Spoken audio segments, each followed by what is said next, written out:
Hello, and welcome to another wonderful episode of Submitted for Your Approval, our weekly card review show for Collective, the community-created card game where you make the cards. I am joined to, this is part of our ongoing double guest extravaganza. Grief is going to be out for at least this week, and I think at least one more week, we'll see. And so we've been trying to have two guests on. So I'm joined by my regular panelist, Empty Folder. Hello, everyone. As a returning guest, remember we're trying to do one new, one returning. We have WujekMarian. Hi! And for our new guest this time, we have Acoustic. Hey. Okay. Inside. So yeah, I wanted to kind of dive straight in here with the Grimmer Brothers. So for the accepted submissions. The Grimmer Brothers are a 3-drop mind, 1/3 Nightmare from Walnut, with Agile, Ambush, and all your copies of this change zone together, and entrance mill 1. This is really interesting and really curious because I know a lot of people have been trying super hard to break this and come up with like some innovative, like super weird combo. And as far as I know, none are forthcoming. But it is a beautiful card. I absolutely love the art style and the aesthetic and the gimmick here. But it remains to be seen what we can do with it. So, Empty, do you have any ideas in particular? Not really. I saw some people experimenting with it in a fusion project with like turtles, but it doesn't really work that well. Yeah. I think like the main use for it is sort of when you mill into this, all the other copies get milled too, so it's like having 2 less cards in your deck. Yeah, this isn't going to be the thing that makes Anthroclone viable. I know I always talk about that. Yeah, because when you As if anything shuffle will. the copies in, all your other copies will follow. Yeah, but if you get enough of these, I don't know. Acoustic, what do you think of it? I mean, yeah, I mean, one of the biggest purposes would be for deck thinning, Flopka themselves. Mm-hmm. So I mean, getting 3/1/3 bodies with Agile Ambush for 3 is pretty good. With that, of course, is offset by a downside. I think it's pretty well balanced, and I think mill decks will like this. And I think most decks in general would really like this. And as one attacks me, you could throw it in Dunewalk or something. I don't know. Yeah, because it does get you three agile units just right off the bat. Yeah. And so maybe in Ashgurdy you can get all your procs pretty fast. But yeah, it remains to be seen. Kind of, I guess maybe you could do some fun stuff with this if you're running in a mass deck, maybe, because that makes all your mutants change zones together, right? Yeah. I would assume. Yeah, so you can make your mutants change zone together, and if you like have mutants that you can reanimate or whatever, that could potentially be really good because that lets blue access some sort of reanimation tech. And that could be fun. Wujek, you got any fun ideas for this? In what world are your mutants cheap enough to reanimate? Well, that's the thing is they don't have to be cheap enough to reanimate. This says they all change zone together. Right now we don't really have. I don't think anything that would allow that to happen. But yeah, this is one of those cards where it might not be that great right now, but it's definitely something to keep an eye on. Yeah, just because the effects are interesting. It's a very good deck thinner. It has 1 attack synergy. 1/3 1/3s with ambush are really good in the early game. Mm. This is definitely a lot better for control decks rather than aggressive decks. Even though it also is pretty damn good in Dunewalkers. I've playtested it a little bit, and turns out that they are a lot harder to remove once they have ward. Wow, who would have thought? Yeah, basically. Yeah, I don't think they're gonna be meta changing when they rotate them, but at some point, like there probably will be a deck using them, just because of how interesting of a card this is. Yeah, and I'm sure this good. might inspire some people to build the design around them. Oh, also, this is very sweet in Marie. You just discard it and that's your proc. That's your proc. Oh yeah. Oh yeah. Not the best way to proc Marie's passive, but But it's But a it's a way. way to do it. The Blood Blaster is a 1-drop strength 1/1 vampire arcanist from Mortstall, Realm of the Dead Things, with life bond and entomb, deal 1 damage to your opponent. So, MT, this was your pick, right? What Yeah. role do you see this card having? What makes this card special? What makes it special is that compared to the other 2 vampires that we got in this week, I think this card doesn't fill any role. No. It's very weak. Especially like with the 2 other vampires we got, both of them are extremely strong. Like one tutors other vampires, and the other one, I think it's on the list of cards we're talking about. It's like a flyer with life bond and it gets bigger. Whereas this thing is, it just deals 1 damage and it's a 1/1 with life bond. So it just drains for 1 when it dies, which is really not great for 1 mana. So the idea here is that it gives vampires their 1-drop slot, and that's about all it does. Yeah, but like vampires they have the 2/1 that tutors for a vampire and pings you for 2 when it dies, which is very strong. And then, yeah. So there's like not really a reason you would run this over that. And if you're running both in the same deck, the other 1-drop can tutor for this, which isn't something you want to hit. Yeah, so that's an interesting case of, maybe there's something we're missing, but yeah, it seemed kind of I don't think lackluster there to me. is. That's why I wanted to ask you about it. Were you saying something, Mystic? Or Acoustic? I said I don't think there is anything special to this. I think this is just a very mediocre 1-drop. Yeah. Like, yes, you can put it in like your self-sack vampire list, but Vampire Scout serves the same purpose, but is a lot better in most situations. Yeah. What about you, Wujek? yeah, this card is a little bit too fair for the current state of collective. It's also like got in alongside more self-sack vamp support. Well, this isn't necessarily self-sack vamp support, but that's the deck that it would go into, and I've experimented with it, and it's by far like the worst card in that deck. You simply have better options when it comes to 1-drops with Glowstone Mine, Willing Sacrifice, and Vampire Scout. Blood Blaster is just too much and does too little. This is Just don't probably need it. just one of those things that a lot of people saw and was unoffensive, and so a lot of people just upvoted without thinking about it.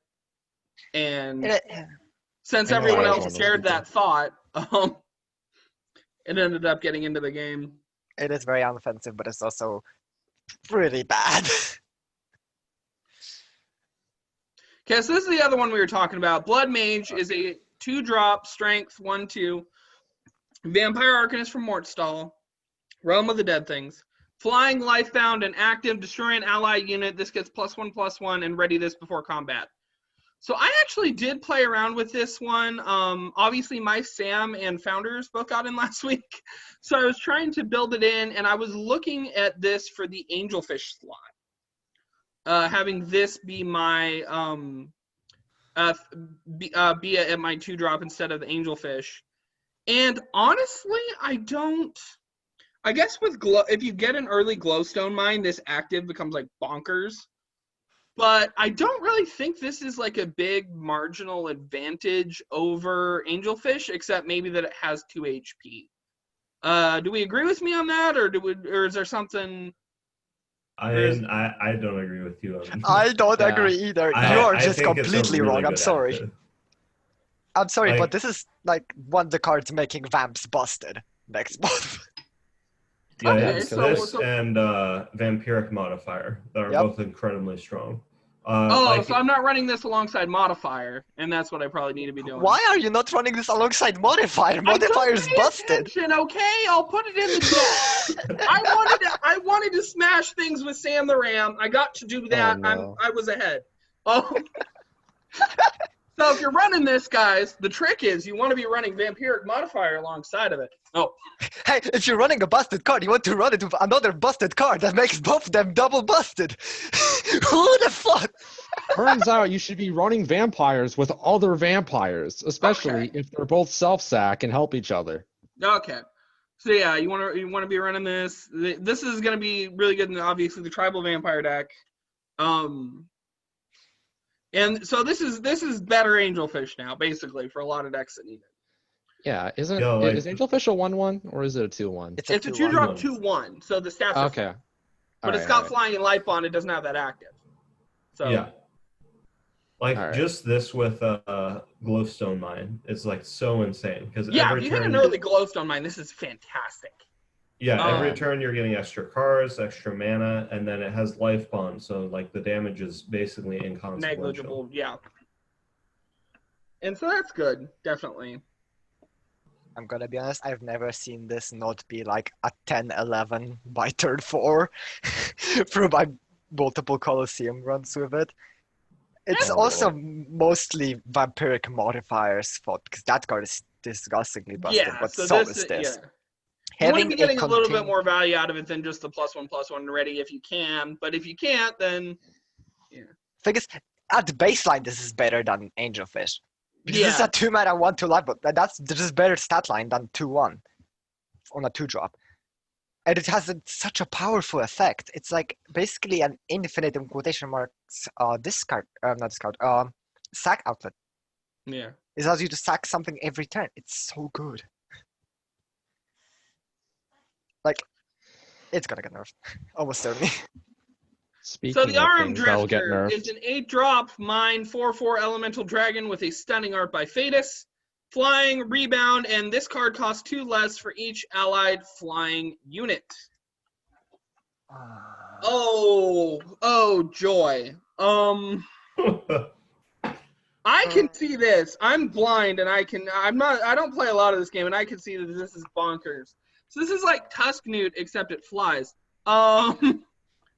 And how early, has anyone clocked how early we can get this off? Turn 3, probably at earliest turn 2. Yeah. Turn 2 or turn 3? Okay. Turn 2 is like really lucky. That's like the perfect opener. Yeah, but turn 3 is like, if you have Sky Totem, then you have very easily. Yeah. Do it. So, this is fun. Empty, what's your thoughts on it? I mean, there's a reason there's already a potential nerf for this card posted on the Reddit. Are people pushing for one less? Yeah. Okay. Oh, yeah.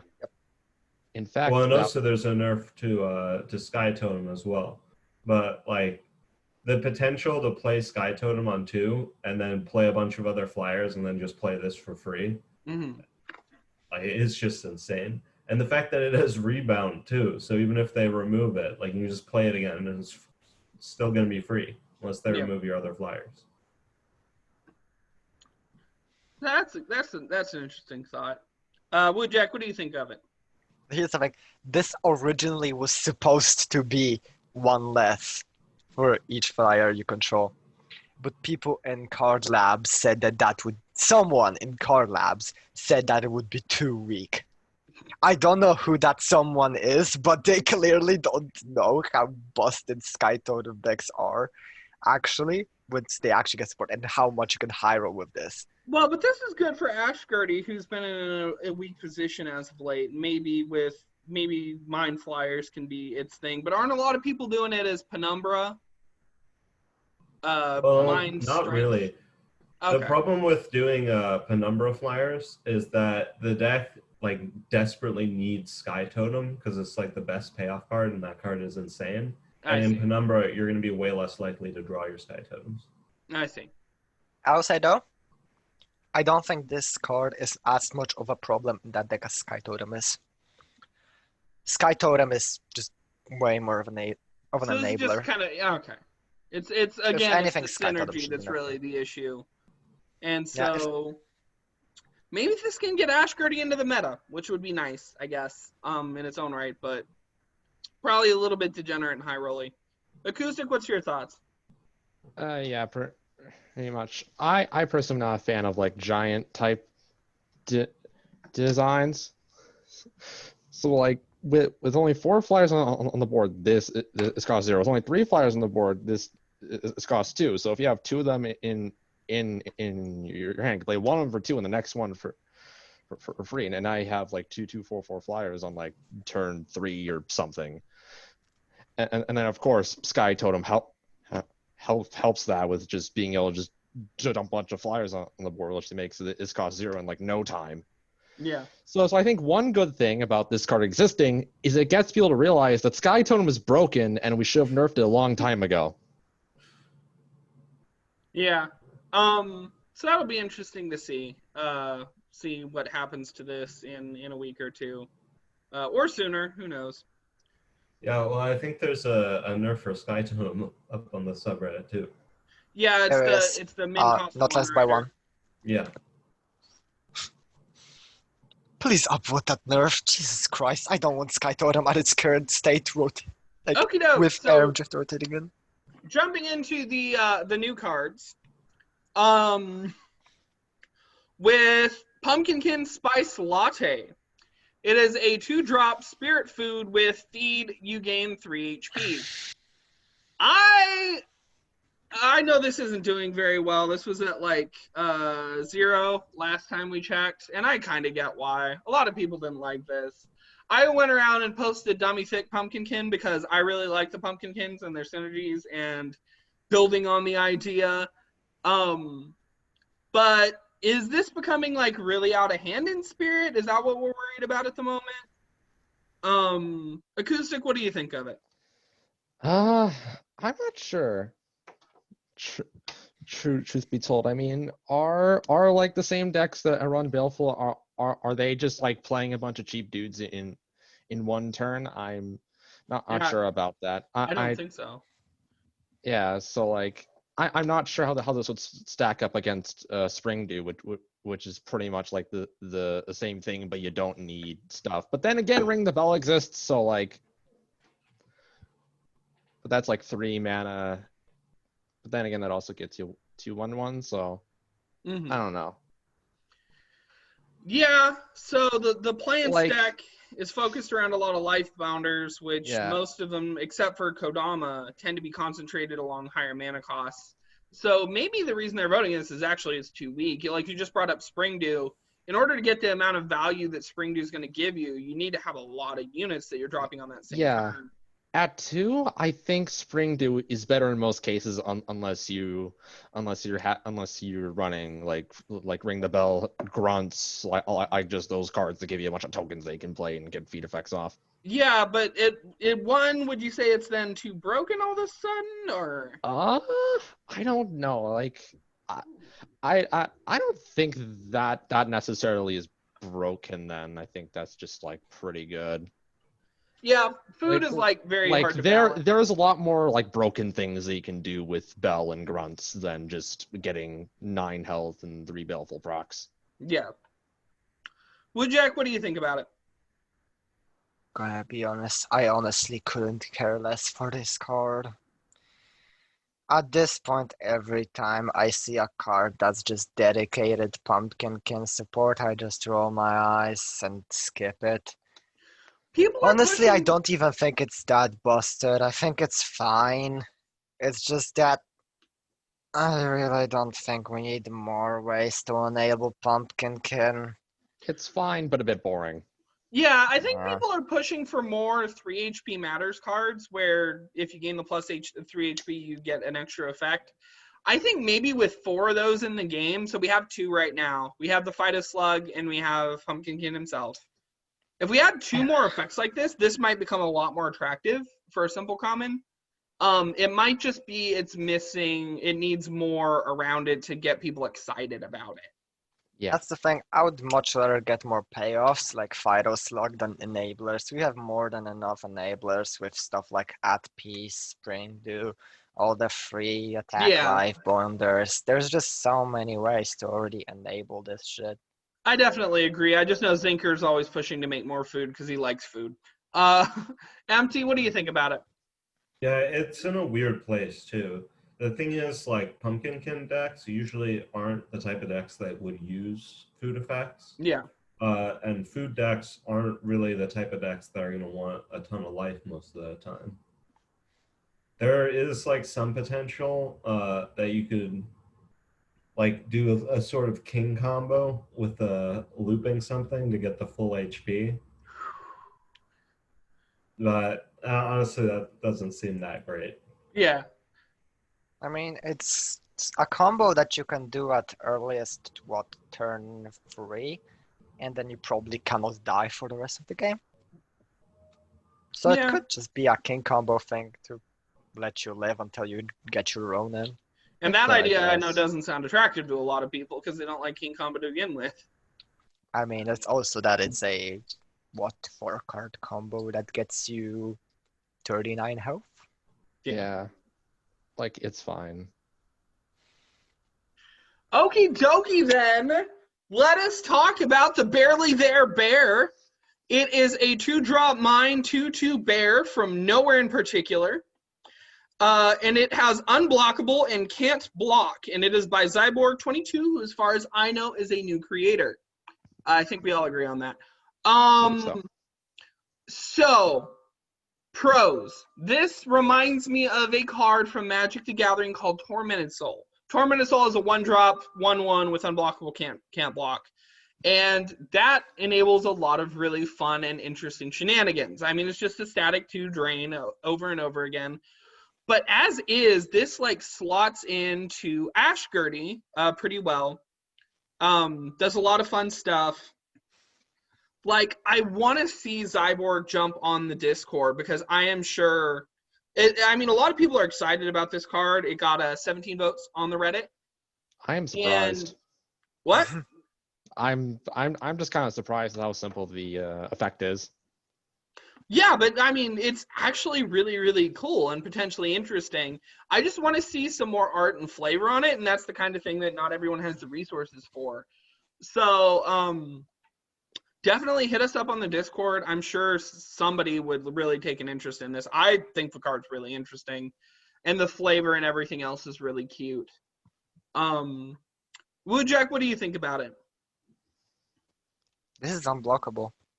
Mm-hmm. He coexists. And? That's kind of its only purpose right now. Like, it's a kind of unblockable, sure. But I seriously don't think it's that good. It's not good enough to make Ashgurdy playable. Like, I honestly think that a 2/2 with unblockable, without the downside, is like the baseline. Like, the minor demon that we have in fucking core set is unplayably bad. Yeah, but that's in core set, and bringing this back, I think it's interesting and it's balanced that it's in mind, which mind can't access like equipment, or well, has harder time accessing like equipment and stuff. So maybe you would actually splash this in a strength deck. I don't think you would, just because you can do the same with Office Spy for less. Huh. Interesting. Yeah, good point. Good point. So maybe this needs a different stat line or something. The only use I see for this is just making Hiku give everything unblockable, honestly, in more aggressive Hiku builds. Can't you redo that with Office Spy, though? You can, but redundancy is really good for Hiku decks. Like, if you just have one unit that gives everything Ontar, it's not nearly... not Ontar, unblockable, it's not nearly as good as having 2 different units that give everything unblockable. So the issue with Office Spy is that it's not as good offensively as this is. Like, this can get in chip damage early. Yep. Yeah, Office Spy is 0/1 after all.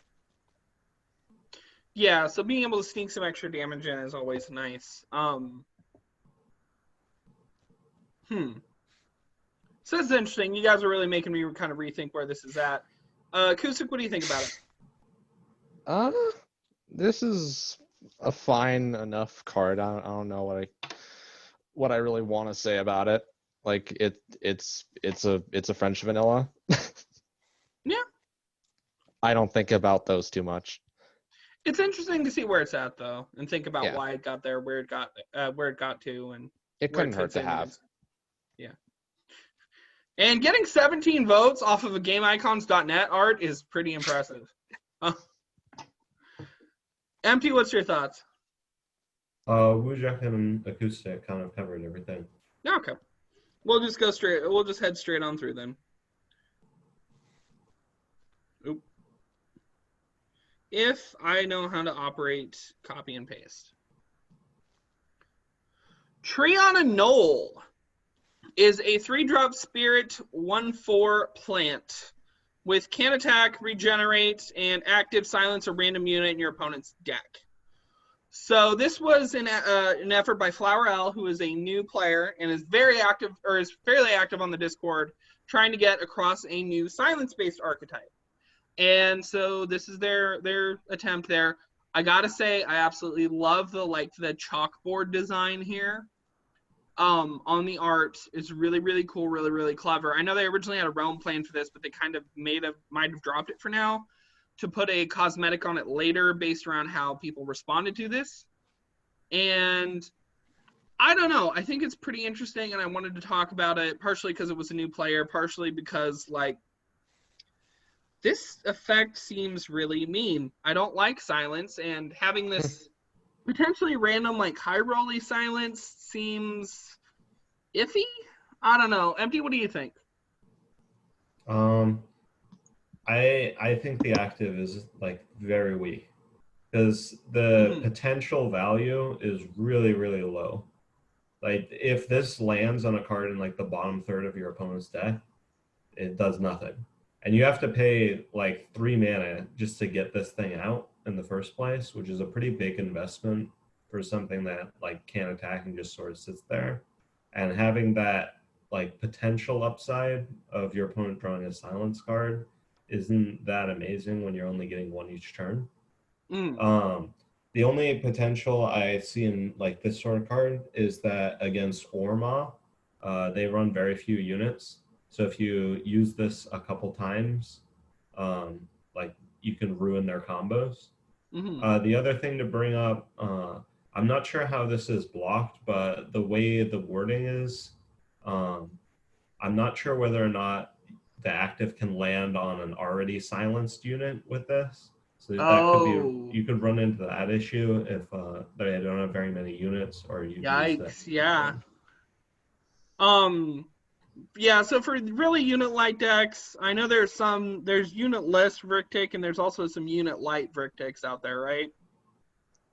And so maybe it could help a little bit against those, but it is very high rolly, and the chances of you getting nothing out of this is pretty high. Acoustic, what do you think?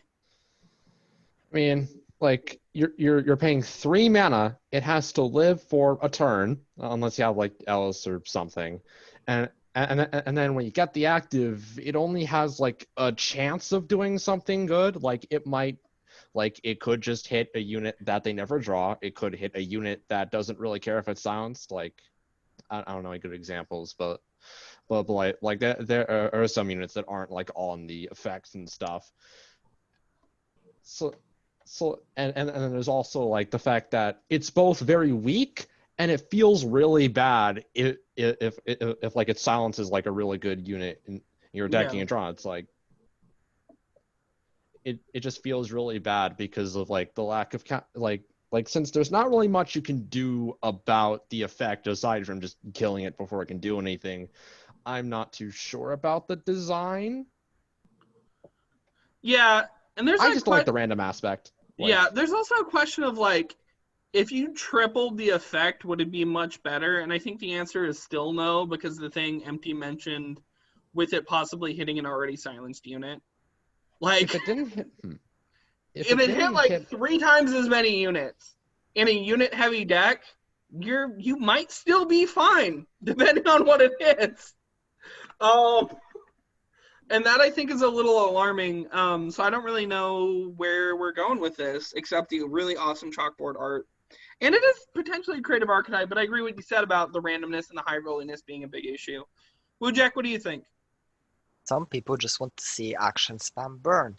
That is action spam and Or are kind of the only decks I see this being good against. Mainly because action spam doesn't run many units, and hitting an Amnesia Mage hurts them a lot. Yeah. Or also doesn't run many units, but honestly, even against Or, it's cool. My peer is silenced and my horror is silenced. But if those are the current things you run in an ore deck. There's still 6/10s that I'm cheating out. 6/10s. Yeah, like they're still like big guys with big stats. Also, this design overall seemed a little bit iffy to me, mainly the regenerate part. I really don't see the point in having regenerate on a unit with an active. That might just be I me, guess though. I think the point is so it lasts longer. So like Yeah, I you get can't use that. burn spells but- over multiple turns. You gotta burst it down in one go. Yeah, I get that, but it's still a bit weird, in my opinion. Yeah. I don't think so. No. But yeah, this effect is just completely worthless against like unit heavy decks. Yeah. Okay. Neugierig. I'm gonna say that's it. The Lich is a 4-drop spirit, 3/2 undead from Mortstall, Realm of the Dead Things, and it is Mortstall's first legendary, folks. Let's see if this is cool. Agile, overrun, create a curious phylactery in your hand. When this deals damage to your opponent, they discard a card from their hand.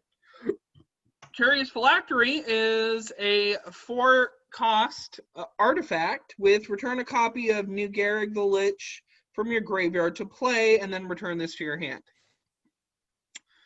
So, this is I mean, man, with Vigmaw out, this seems like almost like not very spectacular.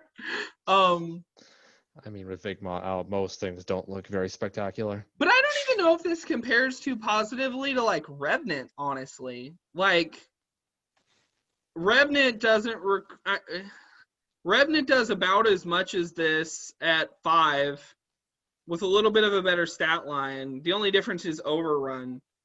And so in comparison, I think he falls a little bit short to something that I think we all agree is more balanced. Revenant's on the balanced side. Big Maw, we've been talking about a couple different nerfs. You can see him on the Reddit. Empty, what do you think about this? I think it compares pretty well to Revenant. I don't think it's that much more powerful, but like having overrun is kind of a big deal, especially in Bullock where like your units are going to be getting more attack. And then the fact that every time this hits your opponent, they have to dump a card. Like, obviously, in some decks, that's not going to be that big of a deal, or, like, even an upside, I guess, against, like, Mary and stuff. Mm-hmm. But against a lot of decks, that's going to be, like, really annoying. And then on top of that, like, is a free mana sink. Every time you have extra mana, you can just play the Phylactery and bring it back. Yeah. It's just, like, this constant obnoxious thing that your opponent has to deal with. And then if they ever don't, they're going to be losing cards. Yeah, okay, I see what you mean about the overrun, and there's some, of course, a lot of people are packing fun and innovative ways to deal with this in relation to the other things that the Undead decks have been able to do in terms of recursion. And this shuts it down just as efficiently as it shuts down all the other options. But having that discard thing definitely does add something to it. Wujek, what do you think? I'm not a big fan of how, if we ever get any way to permanently reduce an action's cost, this becomes really, really broken. Just because you can permanently reduce Phylactery's cost to something like 2 or 1, then right now we don't have the tools to do that. Right now it would probably fine. The overrun, just as Empty said, is a very big upside actually over Revenant, as it cannot just be chump blocked by some 1/1. It's a decent card. I just kind of don't like that it restricts some design space.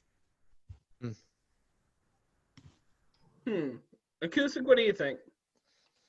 I mean, this is pretty much like an infinite 3/2, which is pretty cool. I mean, like it being a 3/2, like it looks like it's a 3/2, but most of the time it's not actually a 3/2 because you're running in Bullocks. You have the Bullock level 3, you have like Sycomancer or something, you have like Belfry. So when you play it, it's going to have like a lot more stats than it looks like it has. So it's going to be like a lot more potent in game when you have all synergy together. The way the discard is worded, it seems like the opponent gets to choose, which makes it a lot weaker compared to the average discard effect, like say like Lisa or something.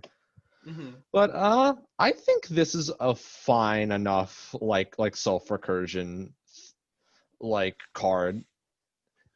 It's definitely fair. I don't know if this is splashy enough, but it's kind of interesting to see. It's different than Revenant, but it's only just a couple shades of different. Yeah, I like that feels different from the other kind of self-regression tools. It's not like, oh, it's brute, but it's Stockback Pouncer or something.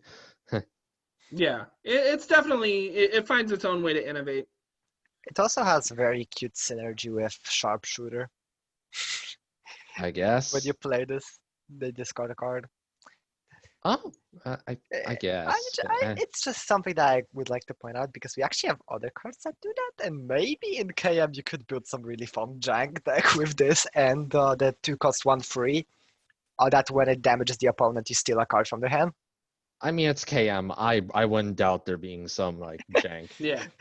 Not a good deck, just a jank fun deck. Yeah. Okay, so the Keeper of Sanity is a 2-drop neutral 1/3 dwarf from Tutela, which has dwarves apparently. And it has ward and units have 1 attack outside combat. So I know that this was a push from the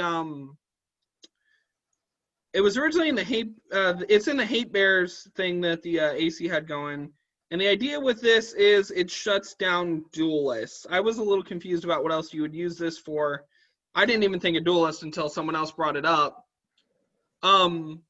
It's also maybe interesting as a support card in Dunewalkers to let you run a couple non-1 attack units and give them the 1 attack to proc like your apprentice and your other stuff.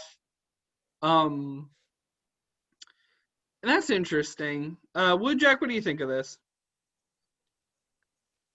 Yeah, Dunewalkers would definitely run this, just on the basis that it's a 2-mana 1/3 with ward. That's already good. Yeah. The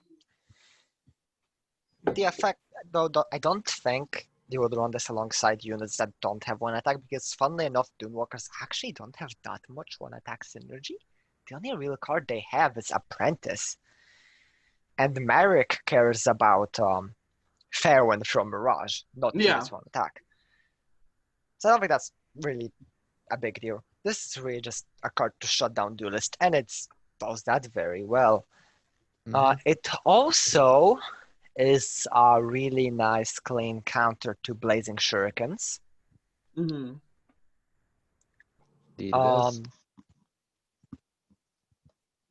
That's kind of it, actually. It's just a good card. Acoustic, did you have something to add? Not much. I mean, like pretty much, yeah. As people have already said, it counters duelists, it counters shurikens. You can run it in Dunewalkers. You can do some kind of like jank combos. You can, because this lets you duplicate anything with Dunewalker Sorceress. I'm pretty sure. That was my other thought. So you might be able to like splash Sorceress into something and use like anything, and I can get 2/1/1 copies of any unit until end of turn, and maybe there's something you can do that breaks this. I don't know. It's probably not good, but it's funny, which is even better than it being good. Yeah, and so it's interesting, and there's a lot of different potential routes for it. It's not immediately broken, which is also good. Empty, any closing thoughts? I really like this card. I think like for Dunewalkers, like that deck just gets so easily like run over by duelists. Having an option for a card that they can run to like mitigate that weakness somewhat is really, really nice. And for like Dot and stuff too, like often his stuff is really weak to duelists as well. So yeah. I think it's a good tech card. Okay, now let's talk about the card that doesn't need to be talked about because it's sitting at like 35 votes. Yeah, the Void Storage, Apra with Art by Apra, is a 1-drop mind action with banish any number of cards from your hand or play and create a Void Retrieval in hand that can retrieve them. Void Retrieval is a neutral 1-drop with fast, and when this leaves your hand, return all your cards banished from Void Storage to hand. So, if you're going to throw down an EQ, throw down your Void Storage first. If you think your opponent's going to throw down an EQ, throw down your Void Storage first. And this can let you protect a lot of stuff from shenanigans. It actually makes Lysica seem like a really good card bordering on busted. If you think you need to use this and then your opponent has a Lysica, you're like, okay, good. I got rid of everything. What else is this good for? Who picked this one? It was me. Okay. What else is this good for, Empty? Well, the reason I picked it is that it has so many like weird and cool applications. Like, Yeah, it does. It's such this versatile card. So, some of the things that people have brought up is that you can use this to protect your combo pieces from a consign, since they sit and banished for a while. Another combo is that with the Binding Magician combo, where you like shuffle both players' hands into their decks and then everyone draws cards and your opponent discards, you can use this to protect your hand, because when it goes into your deck, you'll get your hand back and your opponent will discard theirs with Binding Magician. And also in like combo decks with like a sort of king combo with entrances and stuff, you can use this to bounce your board to your hand and replay all your units. There's just so many like cool things you can do with it. So that's interesting. It'll probably get in because of that. It's interesting to see, specifically how this interacts with consign, because if you have a combo piece in hand and you want to store it, you can keep a couple of them out of the way with this, but then they can just consign your void retrieval to make you effectively discard it, but then you can always draw into your other piece, and so it gives a lot of counterplay to a card which has next to no counterplay. And that's interesting. When void retrieval is consigned, it just gives you back the combo pieces. You do it. Because when it leaves your hand, this is really great protection against. Same goes for stuff like Lishitsa. That's the thing. This is just insane hand disruption protection. And here's another thing. Let's say you void stored something that you don't want to get consigned, right? Even if they consign your other copies of that card, that one copy that you stored is safe. Yeah. And this has fast. Yeah. Void retrieval has fast. That's gonna probably be the main use for it, honestly. Just hate disruption counter. I think it's rotated, but I'm thinking about like clever and innovative stuff. You could do this in a fairly action heavy deck with like Flash Flamingo. Oh no. Because then void storage has fast. So you can wait till the absolute primo moment to sweep everything up and then do something and then immediately release it back. So yeah, a lot of fun potential situations. I just noticed that. Wait, okay, never mind. I was gonna say something stupid. I didn't read the card correctly. If this was also banishing from graveyard, it could proc Belfry, which is kind of hilarious. But it doesn't. It only takes from play in hand. Yeah. Which is fine. Acoustic, what do you think of it? I think.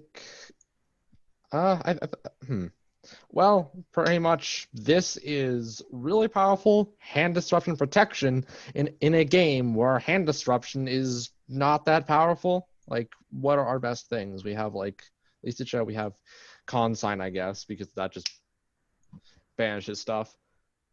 Like, I'm not sure if this should be like 1 mana, maybe. Like, this is I don't think the effect itself is a bad idea, but maybe in like the current climate of how our hand disruption is, this might, I don't know.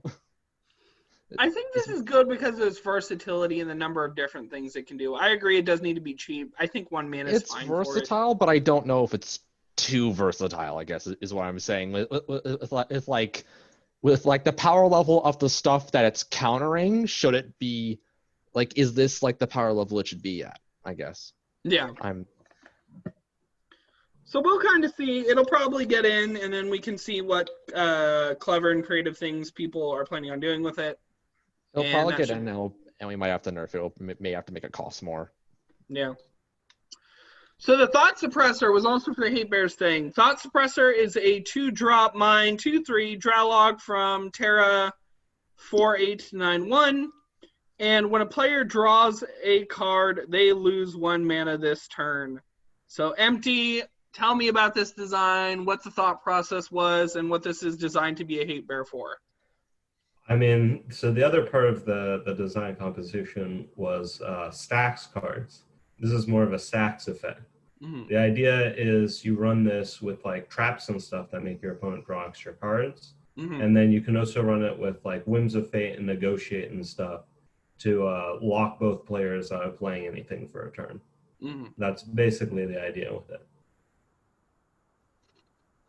Yeah, and it uses this lovely Fatus art that's been sitting on the sheet for a while, and plays into some really potentially ugly situations. Acoustic, what do you think about it? It seems like a really good card. It's definitely going to punish decks that want to draw a lot of cards. I think it's going to be. I assume this will be pretty good against action spam, because as far as I know, like one of their big things for draw is like Amnesia Maging like Wisdom. So if they have Amnesia Mage their Wisdom back and they play their Wisdom, they're down 3 mana. Well, it makes Wisdom cost 3, which is honestly a fair cost for Wisdom. So finally they have to actually play fair with Wisdom. Yeah, that. Except it doesn't. Wait, what? It makes Wisdom cost 3, except it doesn't if you just play it when you have no mana. Oh, yeah. Yeah, that too. So it technically doesn't cost 3, but like you play it and. But then you're not getting all the benefits out of your Wisdom because it's at the end of your turn. So you're not going to be able to play anything you got off of that. I am going to find a way, if this gets into combo it with Mischief Maker and Lady Taichi.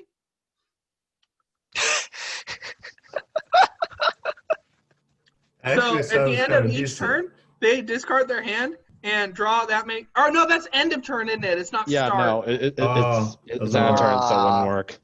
Oh, man. That's actually depressing. Come on. Oh, we gotta update Lady Taichi, guys. No. Because that could be super ugly. I would love that. That would be funny. And more draw synergies would make Lady Taichi. I think Lady Taichi's like rotated or something. No, it isn't. It's not awesome. It's not, but Whims is better. Well, yeah, but not for this particular combo. Yeah, of course, not for this, but like most of the time, like. Okay, also, let's talk about another reason I like this, by the way, is that it's a hate bear that doesn't just straight up disable something. Yeah. Which we've had so many hate cards that basically that. It's like Journey of Death. Oh, graveyard hate, but it just fucking destroys your graveyard. You have no more graveyard. There, gone. Tinfoil. You can no longer play your doubloons. Fuck you if you're playing Permo, you lose the game. Meanwhile, this is just like, oh, okay, so like if you play card draw, then sure you can still draw your cards. It's not like Binding Magician, which straight up disables card draw. You can still draw your cards, you're just not playing anything else after that. Which I just think is really neat. I'm kind of surprised it's doing as well as it is, considering like I know a lot of people are going to hate playing against this. Definitely, agreed. I mean, like, I'm one of the few people apparently doesn't hate fighting against Dralog, so I don't know. Listen, I'm an Action Spam player and I support this. So Okay, let's talk about cards that technically can't be blocked correctly. Actually, I guess this one does work better. Death of the Artist is a 2-drop strength action from nowhere in particular, with destroy all other units that share an artist with target unit. Now, interestingly, for those of you who don't know about this issue, artists and designers in the card editor play with text matching, and I'm guessing it's blocked against an exact match. Problem is, depending on which artist, different things. Sometimes people have multiple artists on a card. It's rare, but it happens. Artists might have multiple words, or artists might represent their names differently. Fetus is a big one where I don't think it's totally consistent across cards. Mhm. So the biggest problem with this card is the way it's supported in the engine technically doesn't work. And I think that is just such a big mark against it where it's just not going to work. Who picked this one? I Wujek. picked it mainly picked it? because I wanted to talk about how I don't think this is a design space that should be explored. I agree. I don't That's think another good thought. artists should be a part of the game. It should just be a thing on the side. It shouldn't be an actual game mechanic. And just saying, this is really fun interaction with Greg because Greg's artist is Greg while in play. So he's immune. Also, this card, if it was to be in the game, has such like a wide scale of how powerful it can be. It can either basically do nothing or wipe the entire board. Against Nightlings, this just wipes the entire board. Against Dunewalkers, it does the same. Yeah. Because all Dunewalkers have VM Moons art. All Nightlings have Puapka art. Most. With Well, a bunch of heavy All Strength Nightlings. Yeah, for a lot of realm-specific synergies, because most realms have only one or maybe two artists in it, it just breaks a lot of stuff. The only like realm-specific decks that are broken up enough that this won't do much is like Carthy. The Carthy Undead deck is spread out between a lot of different artists. Karachar is spread out enough between different artists, but when tunes become a real force, I guess. But currently, tunes are mostly support. So yeah, it remains to be seen how this would even be relevant. And I agree that this is definitely unset territory. There's only one other card that has done this before, Card Lab, and it's like an old unset from the unset DC. And that still, obviously, for reasons I mentioned, doesn't work because technically you can't make it work the way the system is currently blocked out in the engine. Does anyone else have anything else to say about this? Because I think like we've condemned it at this point. Yeah, I mean, like there's also just the fact that this is just a 2-mana board wipe if it worked correctly, just depending on what deck the opponent is using. I know you touched on that, but like let's insinuate how much of a bad idea that is, because it is. 2-mana board wipes are perhaps a bit broken. Yeah, it's especially because like the decks this is best against are the ones where like one creator was like really enthusiastic about making a new realm or a new deck and they made all the cards for it and you're like, congratulations on making your new realm. I just cleared your whole board. Now, by the way, this actually does require 2 units to be on the board with that artist, and it will not destroy the unit you choose. So you can salvage 1. Okay, cool. Guess my Dunewalker Rogue survives while my entire board is gone. Yeah, basically. Yeah. I don't know. I just thought I'd bring it up. MT, do you have anything else to say, or can we just move on? No, we can move on. Okay, yeah. There's not a lot to really say about it. Can we not have I do more appreciate Dunewalker hate? Like, I just want Dunewalkers to be viable, man. Can't we Yeah. have the Fluffy FedEx be good for, like, 1 Well, week? Infusion Project already has so many things that just shut it down. We don't need another one. Oh god, why this Fusion Project? Yeah. Funny. So, guys, or Kale Hound, I know you're a great creator. You have a lot of great ideas. Don't do This this. is not one Don't of them. try this. This is Not Tower of this. Babel level of this cannot be a good idea. Okay, no, that is a little bit much. That's a little bit much. Tower, Weeds level of this cannot be a good idea. Okay, I yeah, guess. that Okay, I yeah. can go with. we- Tower of Babel level- does not exist. We need Tower a of Babel does scale. not exist. It can't hurt you. Guys, we should do the Tower of Babel scale of bad cards. Where like 10 is the Tower of Babel, and like 7 is Weeds, and this is like maybe a 6. I'd say this is like an 8. This is This a is little an bit 8. worse than Weeds. This is an 8? Okay. Well, the thing Yes. like Weeds didn't really break anything or shut down any decks. Yeah, it was just it was an just really unrunnable terrible. card. Yeah, this is just what. And Tower of Babel is fucking All Tower Weeds of Babel. did We was do not restrict talk your about deck. Tower of Babel. OG Weeds actually broke the game. Let's be clear on that. That too. The original Weeds card actually broke the game. The revision was a 7. I prefer the game dies rather than just like the game becomes less fun or less playable. Mistress of Ceremonies is a 3-drop spirit exclusive. 2/5 Nightling from Swiatlo. Where else? Active, choose a player. Permanently swap the abilities of 2 units in their hand. Pay the cost of the highest unit -4.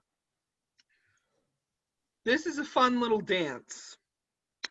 So it's having a variable payment, which I don't even know how that works, because, like, what if you can't afford that payment? You just go into negative mana and that's it?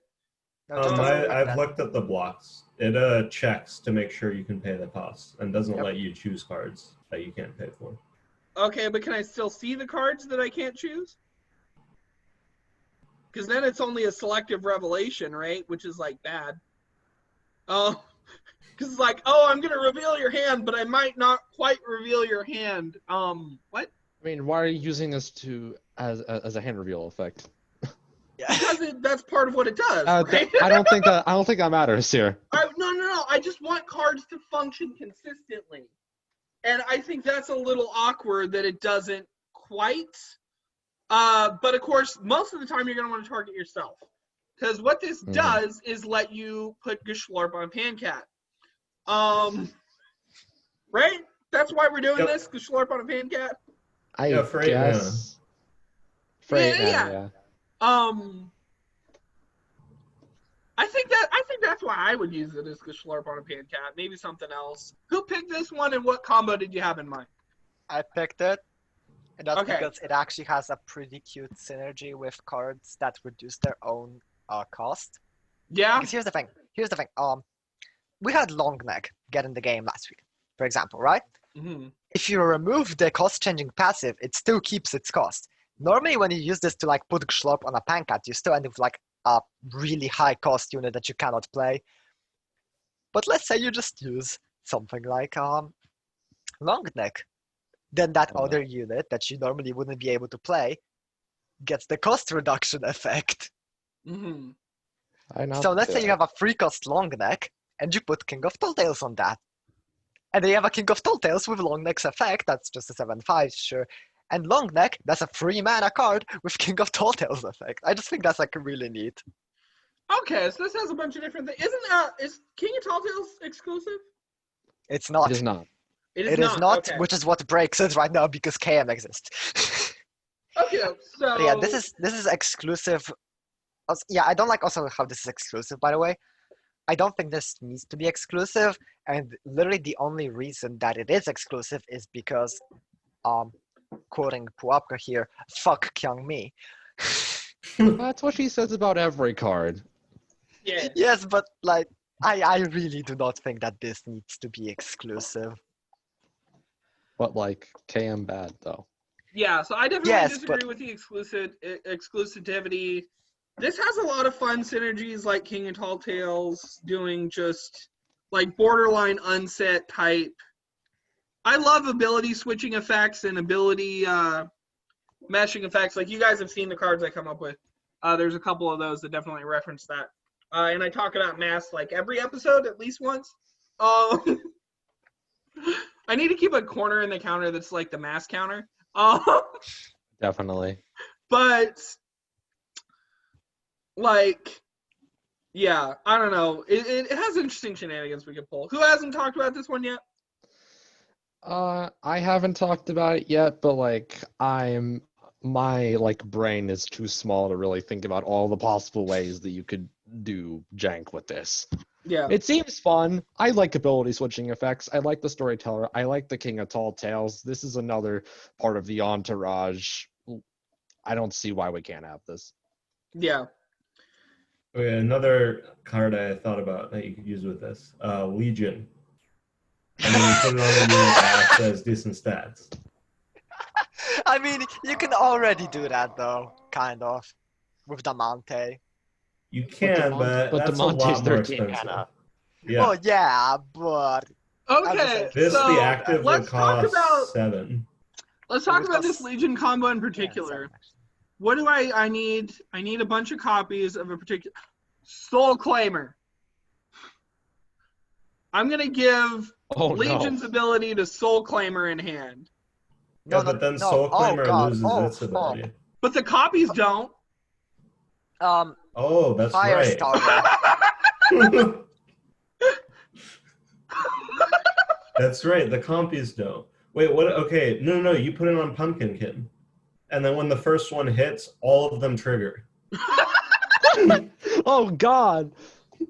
Oh, I was no. more thinking fire starter still. Okay, guys, Fire starter OTK. Fire starter. Oh my god. this is one where we definitely have to say, how's it Oh doing? yeah, It's at that's a 9. great combo. Yeah, this is cool. I definitely want this in the game now. That was really cool. Alright. Time for my cards. Time Okay. for the shameless plug. You did a shameless plug. That's okay. Not everybody has a fiance they can invite on the show to have plug their cards. So sometimes people can plug their own cards. Perish the Thought is a 2-drop spirit action from Nowhere in Particular with art by GoChris10, and it has a creator line, I guess. And discard a card, destroy a unit with equal or lower cost than that of the discarded card. So Acoustic, you are ready to die on this hill. Why is this card so important to you that it gets in? Because this is like your 4th attempt, I think. Yes, 4th, 5th attempt, whatever. Okay, what does Spirit not have currently? Early game removal. What is this? Early game removal. What's Sally to you? Garbage. All right. Sally exists, but that's the unit. It can be killed. This is 2 mana kill a guy. Okay. And it's also delayed, really delayed. That's the thing Yeah, with that- Sally. I too. I mean, like the most obvious application, you use this in Marie. You have like a Schlorp, a Vox, or whatever people run these days in Marie decks. You can discard that, and then it's literally 2 mana kill guy. You can combo this with Huntsman, I guess, in the early game. So you can get a Huntsman proc and kill a low cost unit.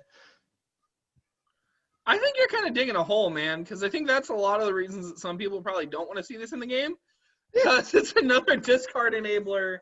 I get. Maybe, I don't know. That's maybe their issue with it. Maybe, probably. I don't know. Wujek, what do you think about it? Just how Acoustic said, the current state of spirit removal is that it's either attached to a unit, Mm-hmm. temporary unless you have Marie level 3, or bad. Darwin Delude would be the third one. Yeah, or Darwin Delude, which doesn't even really remove, it just it's something else, which I mean, it technically removes is and that removal. the thing is not there Yeah. anymore. It's a devolve effect.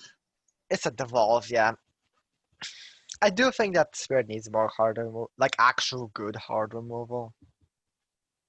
Like actual good ways to remove units, and this is a really nice way to do it. Funnily enough, this would be ran in action spam. Every Huntsman. discard card I make is going to be running active spam, isn't it? Because it's So, a 3 yeah. mana kill a dude with Huntsman. This does have some interesting guess. problems with it. For Baluk, this card's pretty much like off limits. I'm not going to run this in any Baluk deck. I mean, does have- Bullock run like a lot of removal anyways? Like they just Big use Maw. Big Maws and get their entire board back every turn. Like I don't Yeah. think they care about a hard removal card. You'd Yeah, think They weren't actually gonna that run this is, anyway. If it was like Bullock wouldn't even run this like 0 mana because that's not what they do. So yeah, it's for Marie or for Dat, maybe. Who knows? We can When hope. Dat becomes a hero again. When Dat becomes, when Dat comes out next season. Yeah. So, and Dat can maybe use this because Dat has some fatties. Yep. Dat Hmm. likes running high cost guys. Yeah. I don't know. We'll have to see. Empty, what's your thoughts on this? So the thing is, like, Spirit used to have like pretty decent early game removal. The problem is most of it was like for Dat, and Dat is bad now. But like the premium one used to be Repelling Amulet, but pretty much no one runs that anymore. Yeah. And then there's like retroversion too, but that's kind of fallen out of the meta as well. It's It's a lot more situational. specific than you'd want. Yeah. I think this is like more of a Marie-centered card. Because I don't think that decks are going to want to run enough discard to actually make this work. And like you are 2 for 1 in yourself by playing this most of the time. Unless you have discard. Yeah, unless you can get a payoff off the discard. So this is one where you need to build around it. You need to have the synergies in place. And that's kind of an issue for it. But it does have a lot of creative synergies of its own. Yeah. Which is good. Yeah. Funny like thing. The Huntsman thing is pretty real. Yep. Also, if you're running this in action stand, you can discard Plasma Splush to destroy any unit. And yes, you would be doing that because Plasma Splush does get discounted while in graveyard. You can just recollect it or Amnesia Mage it back once it's at 0. Acoustic, you had something else to say before we move on? Unless you torment me, so I was going to say, funny thing, unlike most removal spells, this gets worse as the game goes on because people will be playing dudes with higher costs. You'll need to discard higher cost things to kill them, which is, I think, something that I don't think any other removal spell has in this game. I guess Gone with the Wind, in a way. I guess, yeah. That too, but generally the decks that run Gone with the Wind don't care about the downside anyways, so kind of move point. Okay, card that's in a very weird or interesting or fun spot. Elem the Jailer is a 4-drop spirit 3/4 Spectre Arcanist from nowhere in particular. First time you discard a card each turn, ready this. Its first active gives an ally, which could be yourself, 3 HP. And its second active puts a Spectre in your graveyard into your hand. So this is a really, really good Pumpkinkin support card. Besides that, what else does this card do really well? Acoustic, you picked it. I'll let you go first. Not gonna lie, I pretty much picked this because Spike told me to. Yeah. It used to not have the restriction of only once per turn, but people didn't like that they could use it. They could go infinite with a 4-card combo with a card that isn't in the game yet. So I guess we have this version now. It's Spectre Malsey. you can run this with you ideally you want to have like cards that discard stuff, so you can use it both times each turn to gain HP. You can get your Baleful procs, you can get your Balefuls back, or just any Spectre back. There are a couple of good uses. There's nothing. There's not like one big thing, but it's like a bunch of like smaller things that kind of form the package of the Jailer. Yeah, so this is really, really good in particular for Marie and building a Spectre Marie deck. And then if you get the book out, you can double proc, or you can proc each of the actives. And then, of course, if you can get House of Zombie out, you can double proc each of the actives. And is helping to build out that 3 HP Matters deck that a lot of people really want to see happen. So I imagine this card is going to do well, and this card might be our rare for the week. I would totally give it that. Wujek, what do you think of this? Funnily enough, Spectres are actually worst in Marie. I know that sounds weird, but Spook Blast is actually just such a good card with stuff like Huntsman that you don't want to run Spectres Marie. I've done a little bit of experimenting with that deck, and yeah, honestly, Marie is probably the worst hero for Spectres. That being said, yeah, this card originally, just like Acoustic said, could ready itself infinitely, but people were like, oh no, this combos infinitely with a card that doesn't exist. Because that's apparently something that we are worried about nowadays, all of a sudden. Yep. It's a decent card. It has some very cute Spectre deck synergy. Obviously, it's a Spectre Mazi. It's meant to support Spectres, but it doesn't do it in just a way of your Spectres have +1/+1. Instead, target ally gains 3 HP, procs a Baleful or a Phytoslug. You can make your Venus Life Trap have more health, so it has more attack. You can return something like, I don't know, Terminus Conclave from Babel Graveyard, so you can play it again. Yeah. It's also like a way for Spectres to get back cards, which is something they really struggle with right now as an archetype. They run out of gas really, really fast. Yeah. So yeah, I really like this card. I'm a massive supporter of this being in the game, but I guess people don't agree with me. It's like, I can see it, but... Empty, what's your thoughts about it? It's definitely an interesting card. I think it's sort of synergizing towards like a Spectre dot deck because it has like the HP, so you can make your allies like stronger so that you get the XP procs. So the synergy with Spook Blast is actually great because you can use the active to bring a Spectre back and then activate Spook Blast, and then that's discarding a card, so it readies itself. Yeah. Yeah, I think it's a solid card. That's good. That's the reason why I said that this is better in any hero other than Marie. Because Spook Blast is just so good with this. Marie not having access to Spook Blast definitely hurts the viability of that. Yeah. Certainly a bra moment. And who knows, maybe one day we can update the passive, or Plas can update the passive to put the actions at the bottom of her graveyard or something like that. And that would be cool. Yeah. Blood Bacta is a 1-drop strength equipment from Mortstall. Deal 1 damage to an ally unit, give it +2/+2 and overrun. Mortstall Realm of the Dead Things. I always have to say that. You almost forgot. Yeah, I almost forgot. So Cornmeal, for those of you who don't really know, Cornmeal seems to love like every single variant on a self-hurting strength deck. The self-sack, the self-damage, the rage trigger, all of them. And they all get fairly equal love in Mortstall Realm of the Dead Things. I like this card. This is interesting. I always love equipment. Great for strength equipment. Oh, you know who this synergizes with really well? My beloved Gamburu. I didn't think about that, but yeah, that too. Yeah, you can proc his rage to give him more attack and +2/+2 and overrun, and you can get like an 11. He's 11-7 at that point. He's 7-11 but backwards. Yeah.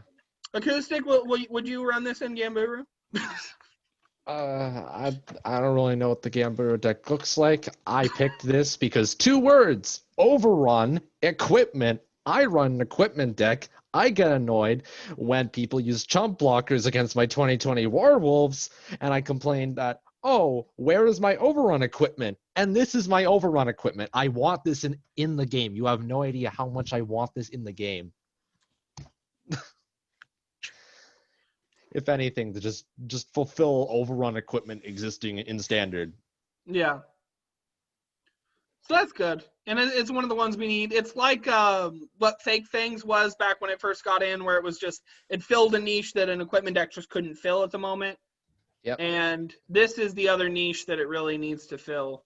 And then if you could get both of them on the same unit, you have a lot of fun. Oh boy, yeah. Empty, what do you think? Oh yeah, this is an extremely important card for equipment decks because they struggle so much to get their big units actually through to get damage. Like that's why what a lot of equipments do is just buff Cassiel, because Cassiel has evasion and then later on she gets overrun. But having this to have that option of giving your other units stuff is like gonna be so good for the deck. My first thought with this is running it with Wax Ruffling, because that can get up to like really high values really quickly. And then obviously this is targeted, so it'd give it like +3/+2 basically, because it gets the extra +1/+1. Mm-hmm. Yeah, I think it's a solid design. Equipment decks need it. Well, Jack, what do you think about it? I mean, honestly, the synergy with Wax Ruffling doesn't matter that much because Wax Ruffling by itself was just really busted in equipment, but whatever. It's also just really busted overall. That card is not a 1-drop. But anyways, yeah, this is cheap overrun, which I do think we need in the game. Also, fun thing, depending on how this is blocked, if a unit doesn't have rage or any way to actually benefit from taking damage. This is just give a unit +2/+1 and overrun. Mhm. I know that With Dusk a Shot worked in that way. When even if it killed the unit, it would still give it +3/+3. Oh. Yeah. Really? Yep. Yeah, that's how Dusk Shot works. I Huh. know because I've seen many people shoot a Dusk Shot at my 1 health units and then not have enough mana for the silence or pick the buff option and make it bigger. Yeah, Which the is the card has to funniest resolve in shit. its entirety before it's checked. So yeah, that's the Oh, thing. okay. So yeah, I'd Yeah. be really interested in seeing this get in the game, especially if I have an equipment deck I've kind of sort of been working on. It'll be really cool. So yeah, I'm gonna close out That's the good. share. All I right. hope you guys had fun with us today. I thought this one was really fun. Thank you to Empty, as always, for being a faithful panelist. Yeah, thanks for having me. Thank you, Wujek, for filling in for Grief. You were randomly decided. It was a flip of a coin, and you filled in for Grief pretty well. Hey! And Acoustic, it was great having you on. This was really fun. Oh yeah. So, yeah. I've been waiting for this. I think our best innovation here was the development of the Tower of Babel Scale. That's Yes. something we can always talk about now. Yep. So like, comment, and subscribe. Remind me why it is I'm doing this. Tell me about your least favorite card and where you think it goes on the Tower of Babel Scale. And remember to keep on playing and keep executing your right to vote. And keep voting those cards in. Bye! This smells like a 9.